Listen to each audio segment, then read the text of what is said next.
You are listening to Alex Nanlohi Podcast, to know the Lord and to make Him known. Kami percaya firman-Mu firman yang hidup dan yang menghidupkan kerohanian kami yang mati. Firman-Mu firman yang kudus dan yang menguduskan kehidupan kami. Firman-Mu firman yang tidak berubah, tapi firman yang kami percaya sanggup mengubah kehidupan kami. Itulah yang kami rindukan jadi bagian dari setiap kami yang hadir pada sore malam hari ini. Kami berdoa ya Tuhan, tolong kami pada akhirnya pulang dari tempat ini bukan cuma jadi pendengar firman yang setia, tapi mampukan kami dengan pertolongan Roh-Mu yang kudus, kami boleh jadi pelaku firman-Mu di dalam hidup kami. Di dalam nama Tuhan Yesus Kristus yang mengasihi kami sudah berdoa, bersyukur. Amin. Shalom. Selamat sore, selamat hari Minggu, Bapak Ibu Saudara yang dikasihi Tuhan. Firman Tuhan pada sore hari ini akan diambil di dalam kitab Injil. Kita akan membaca di dalam Matius 18. Mari sama-sama kita membuka kitab suci kita. Matius 18 ayat yang ke-21 hingga ayatnya yang ke-35. Saya akan membaca bagian yang pertama, ayat 21. Mohon Bapak Ibu Saudara, jemaat kekasih Tuhan membaca ayat yang ke-22. Kita akan bergantian hingga ayatnya yang ke-35. Saya akan mulai di dalam judul perikop, perumpamaan tentang pengampunan.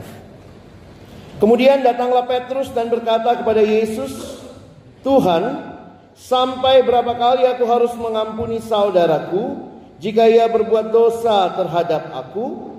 Sampai 7 kali?"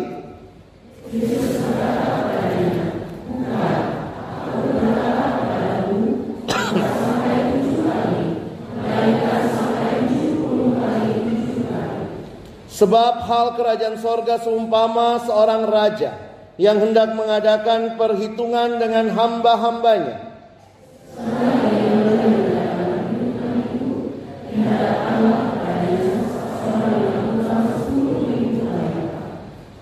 Tetapi karena orang itu tidak mampu melunaskan hutangnya, raja itu memerintahkan supaya ia dijual beserta anaknya, anak istrinya dan segala miliknya untuk pembayar hutangnya.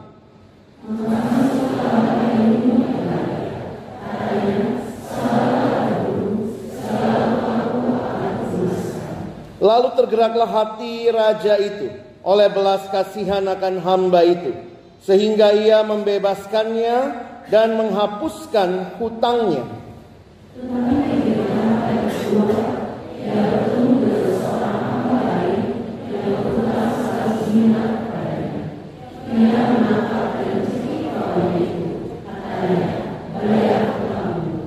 Maka sujudlah kawannya itu dan memohon kepadanya, "Sabarlah dahulu, hutangku itu akan kulunaskan."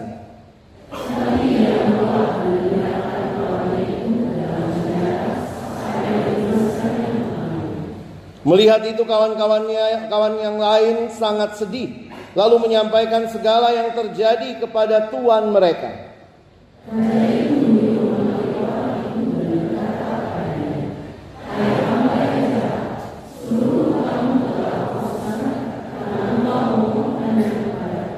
Bukankah engkau pun harus mengasihani kawanmu seperti aku telah mengasihani engkau?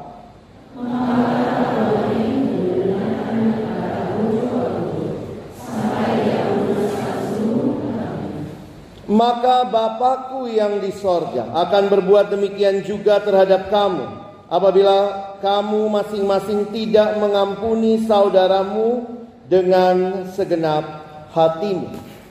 Berbahagialah setiap kita yang membaca firman Tuhan, tetapi juga melakukannya di dalam hidup kita dan bahkan membagikannya. Saudara yang dikasihi Tuhan, tema kita pada sore hari ini adalah meraih pengampunan Tuhan. Saudara, ini bukan hal yang sulit untuk didengar, bukan hal yang sulit untuk dikhotbahkan, tetapi ini sebuah tantangan bagi kita untuk melakukannya di dalam kehidupan kita. Realita tentang kehidupan yang saling mengampuni sebenarnya harusnya menjadi realita kita sebagai umat Allah, orang-orang yang mengenal Tuhan Yesus. Saudara, dalam bacaan kita hari ini Matius 18 ayat 21 sampai ayat yang ke-35. Saudara bisa melihat bahwa bagian ini didahului dengan pertanyaan yang disampaikan oleh Petrus.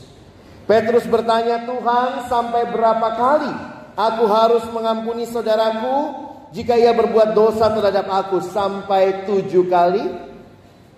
Tapi Yesus berkata, bukan 70 kali 7. Apa Tuhan Yesus suka matematika ya? Dia minta Petrus untuk menghitung. Saudara, waktu saya menggali latar belakang bagian ini, menariknya begini saudara ya, bahwa ternyata, nah ini sedikit latar belakang, dalam tradisi Yahudi pada waktu itu diyakini bahwa mengampuni seseorang sebanyak 3 kali itu sudah lebih dari cukup. 3 kali. Jadi sebenarnya waktu Petrus bertanya, Petrus menampakkan sebuah kemurahan hati yang sangat longgar dibanding kebiasaan di zamannya. Mungkin Petrus berharap Tuhan Yesus puji dia. Wah, hebat. Petrus bertanya, sampai 7 kali kan? Maksudnya Tuhan bilang, wow Petrus, kau hebat sekali. Biasanya cuma sampai 3, kau sampai 7. Tetapi justru kalau kita perhatikan, respon Yesus menunjukkan bahwa pengampunan yang sejati tidak seharusnya memiliki batasan. Karena itu kalau Bapak Ibu Saudara memperhatikan jawaban Yesus 70 kali 7 kali. Ini bukan berarti perhitungan matematika.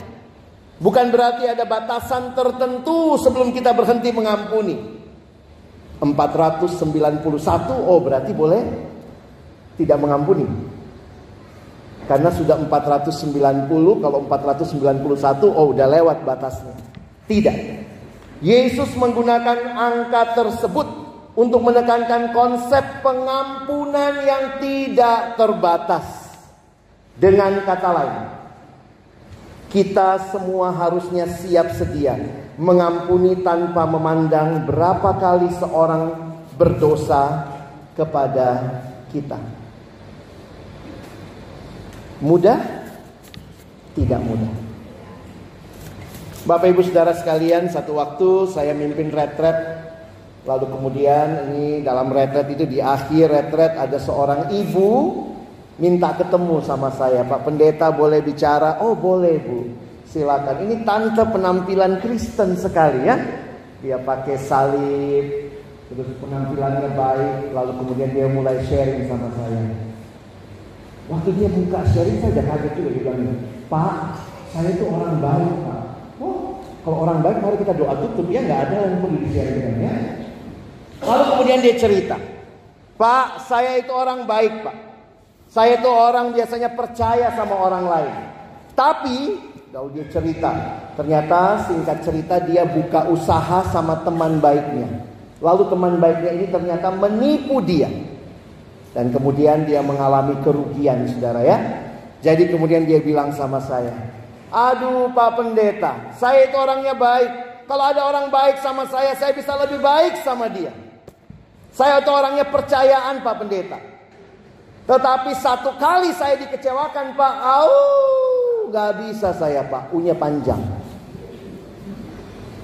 Saya itu orangnya baik, tapi kalau orang bikin jahat sama saya, oh saya bisa lebih jahat sama dia. Wih, saya waktu lihat itu salibnya ada, tapi tanduknya juga muncul. Saudara, ini yang saya temukan, ibu itu berkata, saya susah Pak. Nanyanya sama pendeta ya, jadi saya harus bagaimana Pak? Mengampuni Bu. Aduh susah Pak. Saya orangnya baik. Selalu dia ulang itu ya. Kalau orang baik sama saya bisa lebih baik sama dia. Tapi kalau orang jahat sama saya juga bisa lebih jahat sama dia. Maka waktu saya mendengar itu, saya hanya ingatkan, Bu, coba kalau Tuhan yang ngomong sama kita. Coba bayangkan ya, kalau kita bikin salah, terus Tuhan bilang, sekali kau bikin salah, saya tidak bisa ampuni kamu. Memang tidak mudah mengampuni. Apalagi kalau kita sudah dirugikan, disakiti. Inilah realita yang tidak mudah saudara dan saya alami. Tidak heran Yesus perlu memberikan sebuah perumpamaan. Perhatikan perumpamaan yang diberikan tentang hamba yang tidak mengampuni. Kita sudah ingat ceritanya tadi kan? Ada hamba yang punya utang berapa banyak? 10.000 talenta.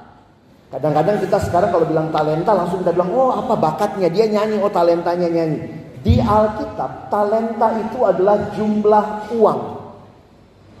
1 talenta itu setara dengan 6.000 dinar. Tahu dari mana? Nanti buka di kamus Alkitab ya.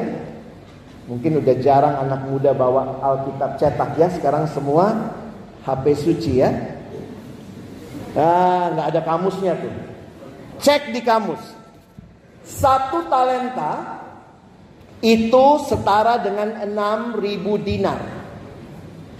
6.000 dinar, 1 hari orang kerja dapat upah 1 dinar. Jadi kalau 6.000 dinar berarti dia kerja 6.000 hari. Kalau 1 tahun kita ambil pukul rata, 1 tahun 300 hari. Maka 6.000 dinar itu berarti kerja 20 tahun. 1 talenta itu kerja 20 tahun. Ini utangnya 10.000 talenta. Yesus tuh pinter banget bikin cerita ya, untuk menggambarkan ini mustahil dia lunasin. Gak bisa dilunasin. Tapi kemudian dia mau dimasukkan penjara, dia minta jangan, saya akan lunasi. Lalu raja itu iba, saudara. Tetapi ketika raja itu iba, dia dikasih pengampunan, tidak usah bayar. Hebat banget. Luar biasa ya. Tapi waktu dia keluar, dia ketemu temannya yang hutangnya berapa? 100 dinar. Dicekik. Coba cekik sebelahnya. Jangan terjadi KDRT di gereja ya. Dia cekik sahabatnya, oh bayar utangmu. Saudara, ini orang gak tahu diri banget ya. Utangnya yang tidak sanggup dia bayar dihapuskan. Utang temannya yang sebenarnya bisa dibayar karena cuma 100 dinar, dia masukkan ke penjara. Wah, yang lain kemudian lapor ya. Dan lihat, raja itu waktu panggil dia, lihat kalimatnya, hai hamba yang jahat, seluruh hutangmu telah kau hapuskan, telah kuhapuskan karena engkau memohonkannya kepadaku. Bukankah engkau pun harus mengasihani kawanmu seperti aku telah mengasihani engkau? Tidak heran Tuhan Yesus menutup perumpamaan ini dengan kalimat ini. Kita baca sama-sama ya. 1, 2, ya. Maka Bapakku yang di sorga akan berbuat demikian juga terhadap kamu, apabila kamu masing-masing tidak mengampuni saudaramu. Periksa hati kita. Ada nggak yang lagi sulit kita ampuni? Periksa hatimu, tanya lagi. Ada nggak ya yang sulit saya ampuni? Dari perumpamaan ini kita belajar apa?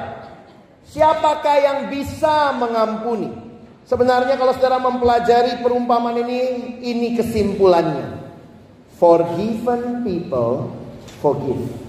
Mereka yang telah diampuni, merekalah yang juga disanggupkan untuk mengampuni. Tidak gampang saudara. Ini sulit. Forgiven people forgive others. Dan ada power di dalam forgiveness ini. Saudara, Allah menciptakan manusia pada awalnya dalam relasi yang indah satu sama lain. Itulah realita yang ada. Tetapi dosa menghancurkan hal itu. Sehingga di dalam dosa kita bisa melihat yang indah adalah sesuatu yang sangat mulia tapi kemudian rusak oleh dosa. Saya kasih contoh ya. Misalnya apa? Keluarga. Awalnya indah. Tapi begitu jatuh dalam dosa, nah ini keluarganya. Saling mencekik, saudara ya. Maka sore hari ini sebagai hamba Tuhan, izinkan saya untuk bertanya. Periksa dalam hidup keluargamu dulu. Adakah orang-orang yang harus kau ampuni di dalam hidup? Keluarga yang hancur di dalam dosa. Tidak ada keluarga yang sempurna. Tetapi kita melihat bagaimana dosa merusak kehidupan keluarga. Sehingga seringkali pengampunan yang pertama dan terutama mungkin engkau harus lakukan di dalam keluargamu. Saya banyak bertemu anak muda yang punya akar pahit justru dengan orang-orang yang dekat di hidupnya, keluarganya sendiri. Sulit mengampuni. Apalagi ketika orang tua berantem, beberapa harus berpisah dan anak jadi korban. Mungkin di luar kau kelihatan cerah ceria, tapi kalau dilihat hatimu ke dalam, Tuhan bilang, ada akar pahit yang kau simpan. KDRT terjadi di keluarga biasanya yang paling sederhana. Anak, suami, istri, dan tidak heran banyak yang memendam kepedihan karena hal itu. Memang saudara, teorinya begitu ya. Siapa yang mungkin menyakiti kita? Orang yang jauh apa orang yang dekat? Dekat ya. Coba periksa minggu lalu, ada nggak yang disakiti oleh Presiden Amerika Serikat Joe Biden? Ada? Hah? No, he's too far away. Kejauhan dia. Siapa yang nyakitin kita? Suami nyakitin istri, istri nyakitin suami, anak nyakitin orang tua nyakitin anak, teman satu sama lain saling menyakiti, menantu sama mertua. Makanya siapa perempuan paling bahagia di dunia katanya? Hawa, nggak punya mertua. Adam juga dong ya. Tapi itulah realita di dalam kehidupan. Periksa, jangan-jangan ada relasi-relasi yang dekat dengan hidup kita, yang membutuhkan pemulihan. Engkau harus belajar mengampuni. Kadang-kadang orang bilang susah Pak. Iya susah, sulit. Bahasa Inggrisnya sulai. Saking susahnya. Persahabatan juga bisa menimbulkan luka ya. Teman saya nembak dokter.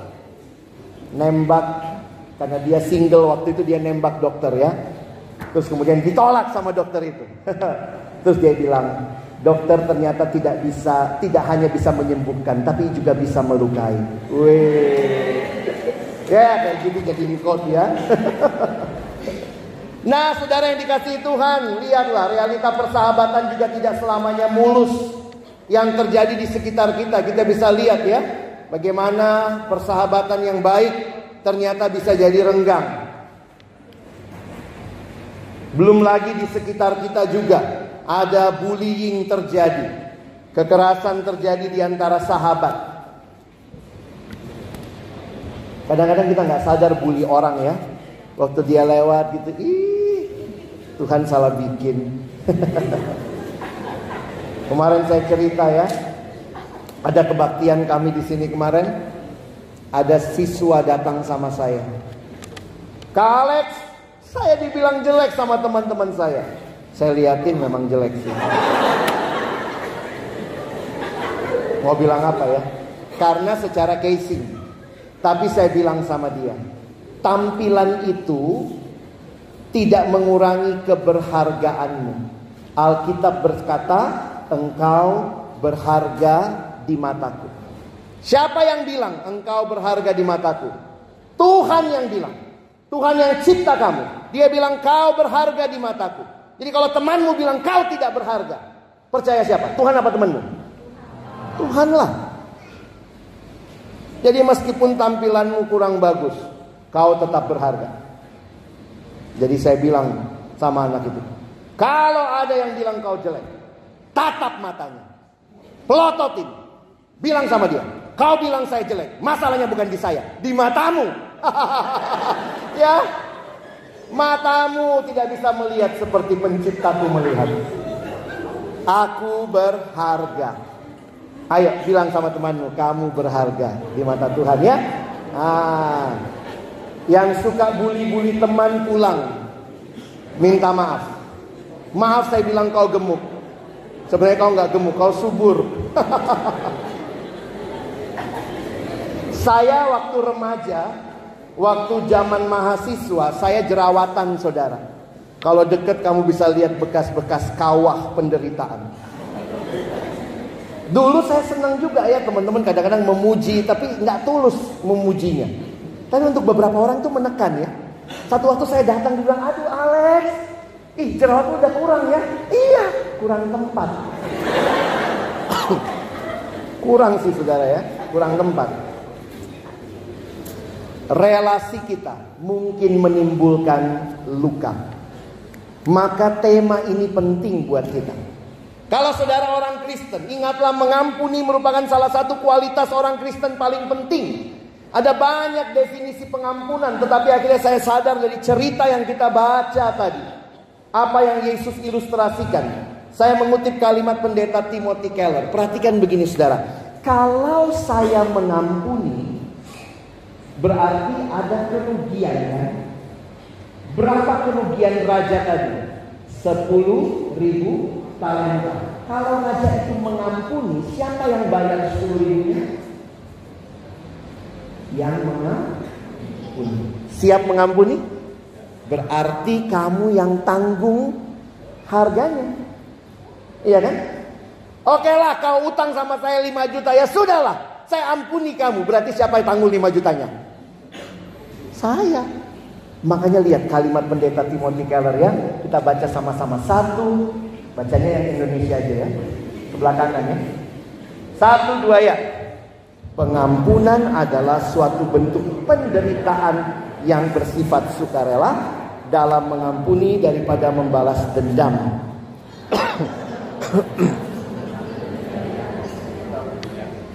Kita yang tanggung. Teman-teman yang dikasihi Tuhan, Bapak Ibu sekalian, tidak mudah mengampuni. Kita itu naturnya balas dendam.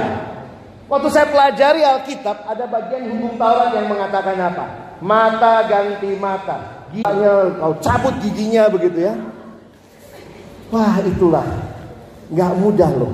Kita itu dasarnya suka balas dendam. Mulai dari iri hati, lihat orang, pinter banget sih. Lihat yang cantik, cantik banget. Sini main-main sama aku kater tau. Wah, lihat orang yang berhasil, kita mulai iri hati. Dan seringkali itu yang membuat kita akhirnya menyakiti sesama. Perhatikan, malam ini saya mau membawa kita melihat satu bagian firman Tuhan yang bicara pengampunan ya. Kita bicara Kolose 3, kita baca Kolose 3 ayat 13. Yuk kita baca sama-sama. 1, 2, ya. Ampunilah.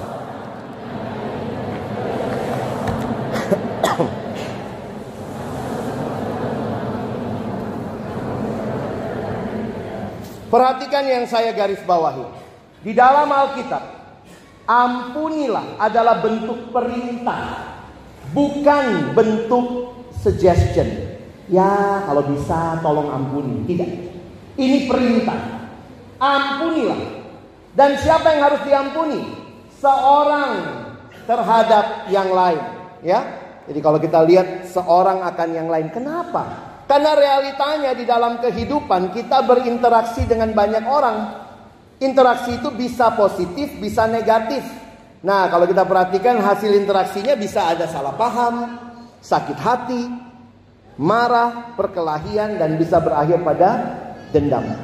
Selama engkau dan saya masih hidup berhadapan dengan manusia, maka mungkin ada kekecewaan. Dan karena itu, belajarlah mengampuni. Gimana mengampuni? Sakit sekali, sulit. Lihat alasan yang Alkitab sampaikan. Itu juga yang Yesus tadi ceritakan. Alasannya apa? Sama seperti Tuhan telah mengampuni kami. Kadang-kadang kita suka doa Bapa kami, ya. Ampunilah kami akan kesalahan kami. Seperti ada orang kalau doa Bapa kami bagian situ dia gak berani sebut. Depannya minta, Tuhan berikan kami pengampunan, ampunilah kami akan kesalahan kami. Seperti gitu, ya. Berani minta. Kita nanti doa Bapa kami, ya. Seperti kami juga mengampuni orang yang bersalah kepada kami. Berapa kali kau bikin salah? Berapa kali Tuhan ampuni? Maka sebegitu juga engkau harus mengampuni sesama. Jadi pengampunan itu sumbernya bagi kita adalah dari Allah sendiri. Perhatikan kalimat ini. Pengampunan didasarkan pada pengampunan Tuhan yang tersedia melalui salib Kristus. Dan bahwa pengampunan manusia tidak akan lengkap tanpa sumber vertikal ini. Perhatikan, yang namanya mengampuni itu horizontal, tapi sumbernya vertikal. Siap mengampuni? Lihat salib Yesus. Berapa kali kau bikin salah, tapi Tuhan ampuni kita. Pengampunan itu menunjukkan betapa besarnya kasih Tuhan buat kita. Mengingat besarnya pengampunan yang kita terima dari Tuhan, kita seharusnya punya hati yang siap untuk mengampuni orang lain tanpa memperhitungkan seberapa sering mereka melukai kita. Tentu kalau ini sangat menekan kamu butuh konseling, ya.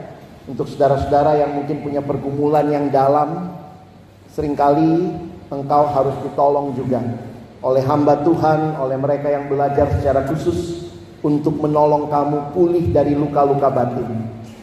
Tapi mari sebagai jemaat Tuhan sama-sama kita lakukan bagian kita. Bapak Ibu Saudara, waktu saya pelajari Alkitab, ada dua istilah sebenarnya. Perhatikan, ya. Ada istilah pengampunan, mengampuni. Ada istilah rekonsiliasi. Jadi di dalam Alkitab juga ada rekonsiliasi. Nah, menariknya di dalam Alkitab rekonsiliasi itu dua pihak. Jadi begini, kalau saya mengampuni, saya disakiti.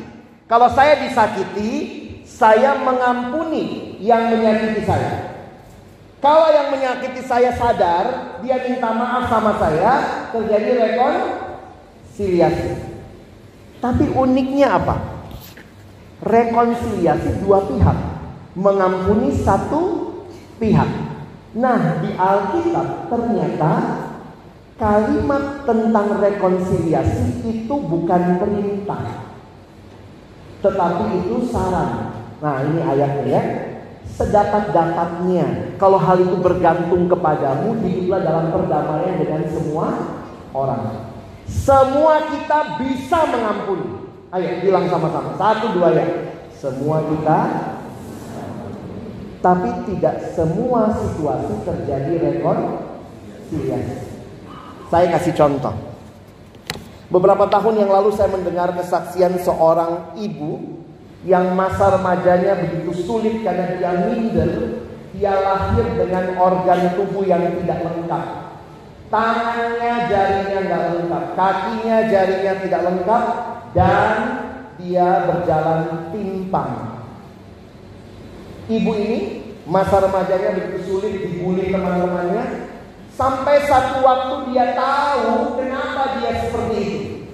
Waktu dia main ke rumah tantenya, tiba-tiba tantenya marah-marah lalu bilang, memang kau dasar anak bawa sial. Makanya mamamu tuh pernah mau gugurkan kamu. Waduh. Mamamu minum obat tapi kau nggak keluar-keluar. Jadi akhirnya inilah yang terjadi. Anak itu dengar itu, makin marah sama mamanya. Dia tumbuh dalam kebencian kepada mamanya. Padahal mamanya berkali-kali minta maafin mama. Waktu itu mama ditinggalkan oleh papamu. Mama tidak tahu mau apa, saya nggak sanggup mengurus kamu. Saya berusaha gugurkan. Tidak, tapi akhirnya kamu lahir. Kamu cacat. Tidak, saya tidak mau mengampuni mama. Dia tumbuh dalam kebencian terhadap mamanya. Mamanya minta maaf, mamanya sudah kenal Tuhan. Ajak dia ke gereja, dia malas ke gereja. Mamanya akhirnya meninggal dunia. Beberapa tahun setelah mamanya meninggal, anak ini mulai kenal Tuhan Yesus. Dan hari itu dia ditolong oleh satu hamba Tuhan, belajar mengampuni mamanya yang sudah meninggal. Karena ternyata akar pahitnya kepada mamanya yang sudah meninggal. Bisa terjadi pengampunan? Bisa. Tapi tidak ada rekonsiliasi. Jadi kadang-kadang orang yang nyakitin kita nggak sadar dia nyakitin kita ya. Terus aja nyakitin kita. Bagian kita mengampuni. Syukur-syukur dia sadar terjadi rekonsiliasi. Makanya Alkitab sangat praktis. Pengampunan itu bagiannya. Rekonsiliasi itu harus dari orang lain juga. Jadi lakukan bagian kita. Kalau masih sulit, katakan Tuhan, tolong saya bisa terus mengampuni. Tidak mudah teman-teman ya. Karena itu pastikan kamu terus bertumbuh. Bertumbuh mirip siapa? Mirip Yesus ya. Jangan bertumbuh mirip sinetron. Sinetron tuh berantem terus ya. Jadi kalau ada ibu-ibu tukang berantem, kalau ada anaknya tukang berantem, saya lihat ini kebanyakan nonton sinetron, jarang baca Alkitab. Memang ya yang bikin film kungfu panjang itu apa? Dendam ya. Film silat tuh panjang ada dendam ya. Coba kalau nggak ada dendam. Apa kau? Apa kau? Berani kau? Berani apa? Kau Kristen? Kau juga? Kenalan kita, sama-sama gereja. Oh ya udah, akhirnya dalam Yesus kita bersaudara. Film silat satu seri. Karena terjadi perdamaian. Pastikan kamu mirip Kristus yang membawa damai. Di kayu salib dia dicaci hina, dia tidak membalas. Saya kadang-kadang kalau bayangin superhero yang Tuhan Yesus dari kayu salib, kalau dia marah sama yang menyalibkan dia, mati kau semua. Tapi apa kalimat Yesus yang pertama? Itu sebuah doa dari kayu salib. Ya Bapa, ampunilah mereka, karena mereka tidak tahu apa yang mereka perbuat. Pastikan ya, bertumbuh mirip Yesus. Saya suka mikir nih, ada nggak sih orang tua yang ingin anaknya makin hari makin mirip tetangga? Ada? Pas kamu pulang kampung, papa mama bilang, aduh nak, papa bangga sekali lihat hidungmu, makin mirip tante di seberang jalan. Enggak ya? Orang tua yang normal ingin anaknya mirip dia. Ini anakku, mirip kan? Kalau Tuhan lihat hidupmu, Tuhan akan ngomong, kan kita suka nyanyi, aku anak raja, kamu anak raja, kita semua anak siapa? Jangan waktu Tuhan lihat hidup kita, ya ampun, ini anak siapa kok nggak mirip sama aku? Karena di hati kita masih ada kebencian, dendam, iri hati. Lalu bagaimana? Nah ini mungkin sebagai penutup ya. Pak Pendeta, apa langkah praktisnya saya mulai belajar mengampuni? Maka mulailah dengan apa? Mulailah dengan berdoa. Kalau mungkin kita juga belum sanggup ketemu langsung, atau mungkin karena kita rasa aduh setiap kali ingat dia, ingat sakit yang dia buat sama kita. Tapi mari mulai dengan doa. Mulai belajar mengasihi sesama. Ingat kalimat Yesus ya. Berdoalah untuk musuhmu, kasihilah musuhmu, dan berdoalah untuk mereka yang menganiaya kamu. Jadi kadang saya pikir Tuhan, aduh sulit saya ketemu dia. Kadang-kadang masih butuh proses waktu ya. Kadang kita pikir gampang mengampuni, tapi ternyata tidak mudah, butuh proses waktu. Tapi kemudian kenapa berdoa? Pendeta Timothy Keller bilang gini, sulit untuk tetap marah kepada seseorang jika Anda sedang berdoa untuk mereka. Karena waktu kamu berdoa, sulit untuk tetap marah kecuali jika Anda merasa superior. Dan sulit untuk merasa superior jika Anda berdoa untuk mereka, karena dalam doa Anda mendekati Tuhan sebagai orang berdosa yang diampuni. Kalau Tuhan bisa ampuni dia, siapa saya? Sulit mengampuni. Kecuali kita rasa, wah, saya lebih hebat dari Tuhan. Tuhan sih sok mengampuni, saya bukan Tuhan, saya nggak bisa mengampuni. Kalau saudara mengalami kasih Tuhan, Tuhan memampukan kita juga mengasihi, mengampuni. Mari hari ini datang kepada Tuhan. Ingatlah, pengampunan membawa transformasi dalam hidup kita dengan Tuhan, dengan sesama, dan juga dengan hidup kita sendiri. Mari tunduk kepala di hadapan Tuhan.